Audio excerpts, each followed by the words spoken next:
Hello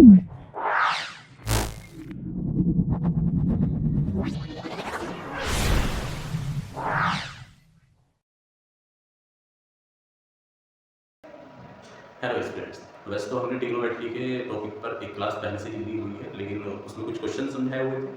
आज trigonometry को basics से लेकर चलते हैं कि ट्रिग्नोमेट्री है क्या और किस तरह से ये ट्रिग्नोमेट्री के सॉल्व किए जाते हैं क्वेश्चन। सबसे पहले हम समझते हैं कि ट्रिग्नोमेट्री है क्या।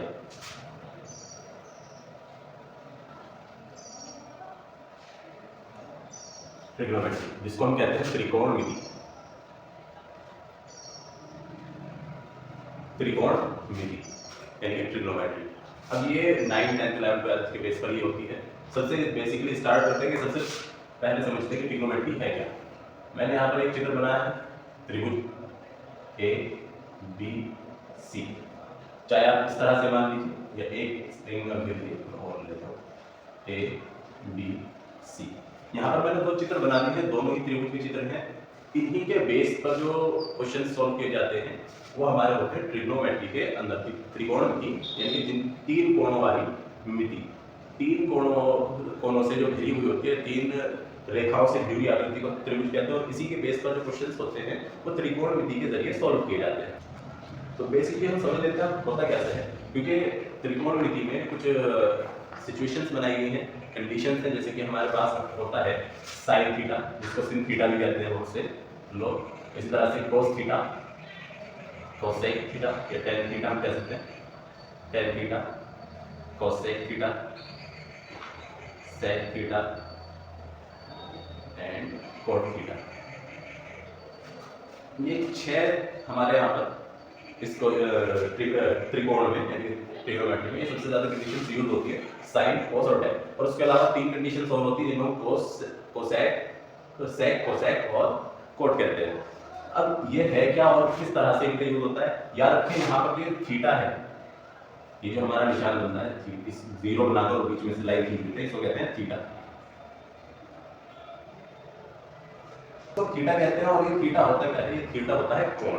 चाहे वो ये वाला भी हो सकता है, ये भी हो सकता है और ये भी हो सकता है। इसी के बेस पर हम इसको सॉल्व करते हैं। जैसे कि साइन की अगर हम बात करें, साइन थीटा इक्वल होता है लंब बटा आधार, लंब बटा कर्ण। और इस तरह से जो हमारा कोस है उसका होता है आधार बटा कर्ण। इस तरह से क्या है, लंब बटा आधार। कोस है कर्ण बटा लंब। सेक का होता है कर्ण बटे में आधार। और इस तरह से कोट जो होता है उसका मतलब होता है आधार बटा कर्ण, आधार बटे में कर्ण। अब आप ये देख सकते हैं कंडीशन कि हमारे पास छह कंडीशंस हैं, साइन, कोस, टेन, कोसेक, सेक, कोट। साइन का उल्टा कोसेक होता है, कोस का उल्टा सेक और टेन का उल्टा कोट। आप यहाँ पर देख सकते हैं मैंने साइन का आगे लिखा है लंब बटा कर्ण, जबकि यहाँ पर मैंने कोसेक का आगे लिखा है कर्ण बटा लंब, उसका उल्टा कर दिया। अब बात करते हैं लंब, आधार और कर्ण, तीन चीजें होती क्या है। ये त्रिभुज है, मैं यहाँ पर एक चित्र बना देता हूँ, ए बी और सी।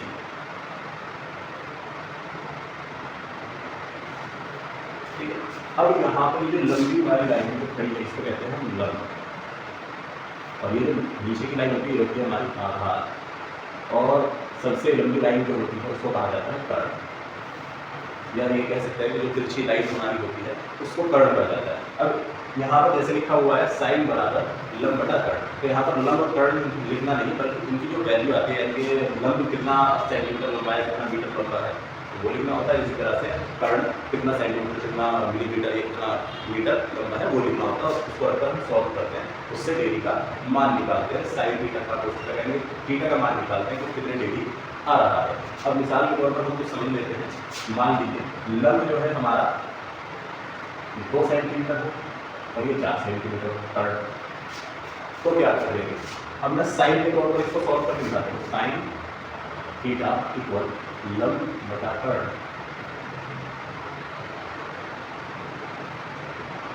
साइन थीटा इक्वल लंब की वैल्यू हमारी दी है 2 सेंटीमीटर और कर्ण है हमारा 4 सेंटीमीटर।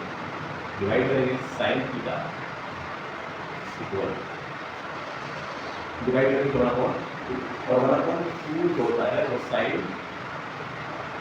45 डिग्री का मान होता है, साइन 45 डिग्री, यानी कि कोण कितनी डिग्री का बन रहा है तो उससे पता चल जाता है कि ये कितना डिग्री का। यानी हम इस तरह से कैलकुलेशन करते आएंगे, यहाँ पर डिग्री की जो भी वैल्यू होगी उसका कोई डिग्री में मान जरूर हो, तो हमारी जो भी वैल्यूज दी हुई होती है, चाहे वो लंबी की हो, आधार की हो या कर्ड की हो, वो इस तरह से हम फाइंड करते हैं कि ऐसे दोनों वैल्यू जो दी हुई होगी हम उसको फॉर्मूले के अंदर रखेंगे और इस तरह से सॉल्व करेंगे, और जो भी उसका फिर डिग्री में मान होता है वो हम आगे लिख देते हैं और हमको चल जाता है कि थीटा का मान क्या है। अब हम यहाँ पर ये कर सकते हैं कि कंपेयर, चाहे देखेंगे कहेंगे थीटा और डिग्री कंपेयर करना है, साइन से साइन को बदला देंगे तो थीटा इक्वल 45 डिग्री, डिग्री का मान जो है 50 डिग्री थीटा का मान। फिर इसी तरह से हम कोस को भी इस्तेमाल कर सकते हैं, टैन को भी, कोस को भी, बशर्ते एक जैसे कि हम कोस को इस्तेमाल कर रहे हैं तो हमारे पास आधार और कर्ड दो चीज़ होनी चाहिए, नीचे वाली वैल्यू होती है और कर्ड वैल्यू होनी चाहिए हमारे पास। अब और आगे हम देखते हैं, ये तो बिल्कुल बेसिक क्वेश्चन है, या यह कह सकते हैं बेसिक फॉर्मूला है, इसको समझने के लिए कि 3 भुजाओं से हुई वैल्यू की आदत है, तो कहते हैं इसके जो सवाल होते हैं वो ट्रिग्नोमेट्री में सॉल्व किए जाते हैं, यानी इसके जो सवाल होते हैं वो जिस शाखा में जिस तरीके से सॉल्व किया जाता है उसको एक अलग नाम दे दिया गया है, टॉपिक बता दिया गया है, उसका टॉपिक का नाम क्या है, ट्रिग्नोमेट्री यानी त्रिकोणमिति। अब उसमें सबसे बेसिक और स्टार्टिंग वाले फॉर्मूले यही हमारे होते हैं। इसके अलावा एक फॉर्मूला मैं और बता देता हूँ जो कि आप लोगों को जहाँ पर भी आप पढ़ रहे हैं, चाहे आप 9th हो 10th हो 11th हो 12th हो, या उससे आगे भी आप लोगों के काम आने वाले हैं। मिसाल के तौर पर जैसे कि यहाँ पर एक टेबल मैंने बनाया हुआ है और मान लेते हैं कि यहाँ पर ये 6 सेंटीमीटर है और ये 4 सेंटीमीटर है, या इसके अलावा हम और भी संख्याएँ ले सकते हैं। मिसाल के तौर पर ये लंब जो है 6 सेंटीमीटर और आधार 8 सेंटीमीटर ले लेते हैं। अब उसको सॉल्व करेंगे, यानी कि तीसरी भुजा निकालनी है, जिसको मैंने यहाँ कहा था कि तीसरी भुजा का आधार अगर निकालना है, कोस का हमें निकालना है, कोस थीटा का मान निकालना है तो आधार होता है कर्ण चाहिए, तो आधार की वैल्यू भी मालूम होनी चाहिए और कर्ण की वैल्यू भी मालूम होनी चाहिए। लेकिन यहाँ पर भी लंब और आधार के कर्ण की क्योंकि आधार की, इसी तरह से अगर हम यहाँ देखें तो हमारे पास लंब की और आधार की वैल्यू कर्ण की वैल्यू होगी। लेकिन अगर हमें इसमें से किसी भी संख्या को निकालना है, किसी भी चीज़ को निकालना है, चाहे वो साइन हो, कोस हो, सेक हो, तो हमें कर्ण चाहिए, यानी इस वाली लाइन की वैल्यू मालूम होनी चाहिए। तो वो कैसे पता करें, उसके लिए सिंपल फॉर्मूला होता है कि कर्ण x स्क्वायर बराबर लंब x स्क्वायर प्लस आधार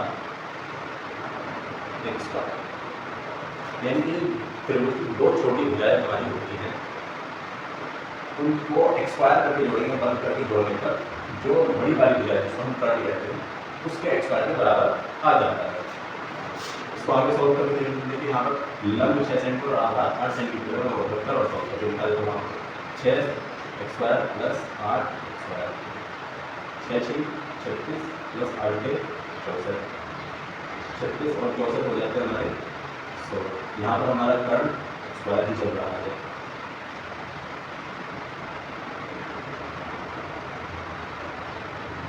हम करेंगे कर्ण पर से एक्सपायर हटाएंगे और 100 के ऊपर रूट ले लेंगे, तो यहाँ पर हमारा रहेगा कर्ण बराबर अंदर रूट 100। या तो आप इस तरीके से कर सकते हैं, अगर इस तरीके से समझाते हैं तो दूसरे तरीके से आपको समझाते हैं, तो क्या होगा, हम कर देंगे 100 होता है 10 का स्क्वायर, तो हम इसको इस तरह से लिख सकते हैं कर्ण बराबर अंदर रूट 10 मल्टीप्लाई 10, मतलब 2 नंबरों का पेयर मिल जाता है रूट करना, तो वो संख्या बाहर आ भी जाती है। इसी तरह से कर्ण बराबर 10 सेंटीमीटर, यानी कि इसकी लंबाई 10 सेंटीमीटर, कर्ण जो होगी 44 वाली 10 सेंटीमीटर। अब एक तरीका तो ये है, दूसरा तरीका हमारा, एक तरीका तो हम ये बताते हैं, दूसरा तरीका क्या होगा, जैसे यहाँ पर हमने कर्ण स्क्वायर बराबर 100 लिखा हुआ है, तो हम क्या करेंगे, कर्ण पर तो एक्सपांड ही रहने देंगे और जो हमारा 100 है उसको 10 गुना 10 कर देंगे, सेम हो जाएगा 10 गुना 10 यानी कि 10 का स्क्वायर, तो 10 का स्क्वायर इक्वल के इस साइड से लिखा था स्क्वायर और उस साइड का स्क्वायर, स्क्वायर का स्क्वायर हटा दिया जाएगा, तो रह जाएगा हमारे से कर्ण बराबर 10 सेंटीमीटर। जो तरीका आसान हो समझने में आप बोर्ड के हिसाब से, आप चाहे ऐसे करें चाहे ऐसे करें, आंसर हमारा सेम आएगा, आंसर में कोई गलती नहीं है। तो ये जिसको समझ में आसान आ रहा है या आसान लग रहा है इसको इस्तेमाल करें, जिनको आसान नहीं लगता है वो इसको इस्तेमाल करें। इस तरह से इस फॉर्मूला का यूज किया जाता है तीसरी भुजा की वैल्यू निकालने के लिए। हमारी तीसरी भुजा की दो दे दी गई है, तीसरी भुजा की वैल्यू क्या है उसको निकालने के लिए एक लास्ट चीज और हम समझ लेते हैं आज के लिए। इसमें साइन थीटा बराबर एल लंबा कर्व है, तो इनके लिए हम छोटे छोटे सिंबल इस्तेमाल कर सकते हैं, जैसे एल फॉर लेंथ, एल से लंबाई, के से कर्व। इसी तरह से आधार, के से आधार और के से कर्व, एल से लंब, के से आधार, इसी तरह से के एल के ए और यहाँ पर ए एल। ये देखिए लंब की जगह एल, कर्ण की जगह ए और आधार की जगह ए इस्तेमाल कर लेते हैं ताकि हमें वक्त बचाने का टाइम मिल जाए, वक्त हमारा बच जाए। हम ए लिखेंगे और यहाँ पूरा आधार लिखेंगे तो ए लिखने में बहुत कम वक्त यूज होता है, ठीक है, और बहुत ज़्यादा यूज भी इस तरह से आज के लिए होने लगा है। जो इंग्लिश मीडियम के बच्चे हैं उनको ये लंब, कर्ण या आधार नहीं मालूम होगा, ये लेंथ, बेस एंड हाइपोटेनस होता है। तो हम उसी को यूज़ कर लेते हैं।